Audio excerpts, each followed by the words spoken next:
Hola, soy Ana. Y yo soy Lizo, y juntos te damos la bienvenida a Psicoexplicado. ¡Empecemos! ¿Cómo es posible que un recuerdo, algo que ni siquiera sabemos que está ahí, pueda llegar a paralizar una parte de nuestro cuerpo? Bueno, hoy vamos a meternos de lleno en el texto que se atrevió a plantear esa pregunta y que, al responderla, terminó dándole vida a todo lo que conocemos como psicoanálisis. Pensemos un poco en la época. La medicina estaba totalmente centrada en el cuerpo, en lo físico, y de repente llegan Breuer y Freud con sus estudios sobre la histeria y proponen algo que sonaba a locura: que las historias que no contamos, las que la mente calla, tienen el poder de enfermar al cuerpo. Esta idea, así de simple y a la vez tan profunda, cambió por completo las reglas del juego. Para entender bien este descubrimiento, vamos a seguir el mismo camino que ellos, casi como si fuéramos detectives. Vamos a ver 5 pistas clave. Primero, el misterio, luego el trauma, que es la clave, después el mecanismo de cómo funciona, la cura que encontraron y finalmente el increíble legado que nos dejaron. Muy bien, empecemos por el principio, por la escena del crimen, por así decirlo, el gran y desconcertante misterio de la histeria a finales del siglo XIX. Imaginen esto: pacientes que de un día para otro dejaban de ver, o se les paralizaba un brazo, o tenían temblores que no podían controlar. El sufrimiento era real, muy real, pero cuando los médicos lo revisaban no encontraban absolutamente nada. Ninguna lesión, ningún nervio dañado, nada. El cuerpo estaba gritando algo, pero la medicina de la época no tenía idea de cómo traducirlo. Era un enigma total. Así que, en lugar de seguir buscando en el microscopio, Breuer y Freud hicieron algo revolucionario. Empezaron a escuchar las historias de sus pacientes. Casos tan famosos hoy como los de Anna o Elizabeth von R. se convirtieron en su laboratorio. Ahí buscaron patrones, pero no en los tejidos del cuerpo, sino en las vidas, en los secretos y en los recuerdos de estas personas. Y escuchando mucho, encontraron la primera gran pista. Se dieron cuenta de que el origen del síntoma no estaba en el cuerpo del presente, sino en una herida del pasado, una herida que había sido olvidada. La teoría que propusieron fue súper audaz para su tiempo. Decían que todo empezaba con un evento, una experiencia tan dolorosa o tan inaceptable para la persona que la mente, para protegerse, simplemente la borraba, la apartaba de la conciencia. Pero, y aquí está el detalle, aunque el recuerdo se iba, la emoción ligada a ese recuerdo, esa carga emocional intensa a la que llamaron afecto, se quedaba ahí, atrapada, sin poder salir. Además, notaron algo curioso. Muchos de estos traumas ocurrían en lo que ellos llamaron un estado hipnoide. ¿Qué es eso? Pensemos en un momento de shock, de ensoñación o de una distracción muy intensa. Es como si en ese instante la mente no estuviera grabando bien. La experiencia nunca se archiva correctamente con el resto de los recuerdos, sino que queda aislada, en una burbuja, fuera del alcance de la conciencia normal, y se lleva consigo toda esa carga emocional. Ok, entonces, tenemos una memoria olvidada por un lado y una emoción súper intensa atrapada por el otro. La pregunta es, ¿cómo es que esa combinación se transforma de repente en un brazo paralizado? Bueno, aquí es donde llegamos al corazón de la teoría, al mecanismo que lo explica todo. Esta era la pregunta del millón, ¿no? El gran acertijo que Freud y Breuer tenían que resolver.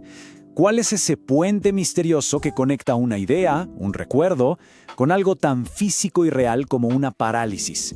A ver, para que quede más claro, pensemos en la mente como una red eléctrica.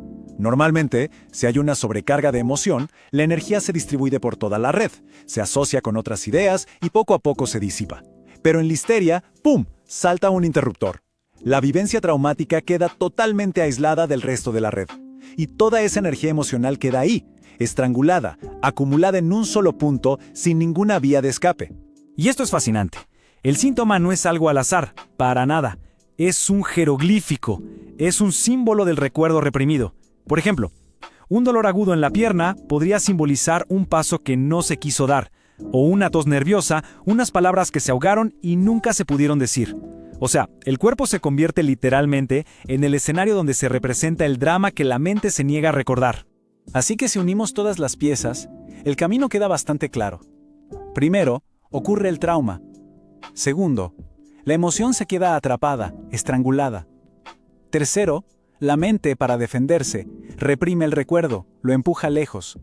Y finalmente, cuarto, esa energía psíquica que no tiene a dónde ir, se desborda y se convierte en un síntoma físico. Y a este salto increíble, a este proceso de transformar energía psíquica en un problema físico, le pusieron un nombre que usamos hasta hoy: conversión. Es justo ese momento en que la angustia mental, como no puede expresarse con palabras, busca un atajo y empieza a hablar a través del lenguaje del cuerpo. Bueno, si la enfermedad era causada por una historia que no se podía contar, la solución parecía casi lógica, ¿no? Aunque para la época fue totalmente revolucionaria. La solución era hacer que esa historia por fin se contara. Y así es como nació la famosa cura por la palabra. La terapia, que llamaron método catártico, era básicamente un viaje al pasado. Con la ayuda de la hipnosis, o pidiéndole al paciente que se concentrara mucho, buscaban guiarlo de vuelta a ese momento exacto del trauma. Y el objetivo no era solo que lo recordara, sino que lo reviviera con toda la fuerza emocional que tuvo en su momento. El momento clave de la curación, el clímax de todo, era lo que llamaron abreacción. Imaginen una represa emocional que ha estado conteniendo la presión por años y de repente se rompe.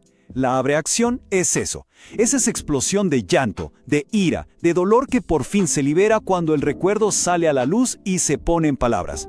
Era en esencia una purga, sacar el veneno emocional.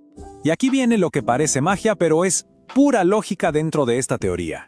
Una vez que esa emoción estrangulada se libera por fin a través de la abreacción, el síntoma físico simplemente ya no tiene razón de ser.